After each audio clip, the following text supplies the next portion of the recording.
సిద్దిపేట జిల్లా మిరుదొడ్డి మండలం చేప్యాల గ్రామంలో ఒక విషాదం చోటు చేసుకుంది.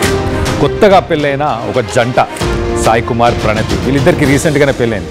పెళ్ళైన తర్వాత హైదరాబాద్కి వచ్చే ప్రయత్నం చేస్తున్నారు. ఇద్దరు బైక్ మీద వచ్చే ప్రయత్నం చేస్తున్నారు. హైదరాబాద్కి వచ్చి జాబ్ చేయాలి, ఇక్కడ జాబ్ చేసి కొంత డబ్బుల్ని సంపాదించి మంచి ఫ్యూచర్ని నా వైఫ్కి ఇవ్వాలని సాయి కుమార్.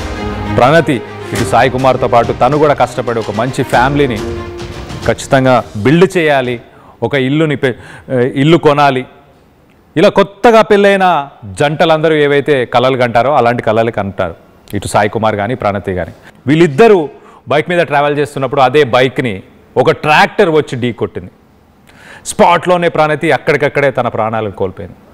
ఇటు సాయి కుమార్ ప్రస్తుతానికి హాస్పిటల్లో తన ప్రాణాలతో పోరాడుతున్నాడు, తన ప్రాణాలను నిలబెట్టుకోవడానికి పోరాడుతున్నాడు. ఇలాంటి ఒక విషాద సంఘటన చోటు చేసుకుంది సిద్దిపేట జిల్లాకు సంబంధించి. చెప్పాల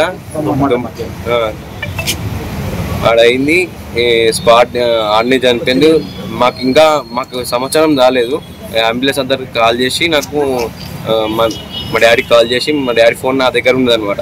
కాల్ చేస్తే ఇక డాడీకి ఇంకో నెంబర్తో కాల్ చేస్తే తెలిసి రా డాడీ అనుకొని మేము తీసుకెళ్ళాం. వాళ్ళు అంబులెన్స్ అతనేమో ఇంకా స్పాట్ ఇంకా చెప్పలేదు డెడ్ అని. వాళ్ళకి అర్థమైంది లోపల దాకా. అది హాస్పిటల్కి వెళ్ళిన తర్వాత బతికే ఛాన్స్ ఉండొచ్చు అన్నట్టు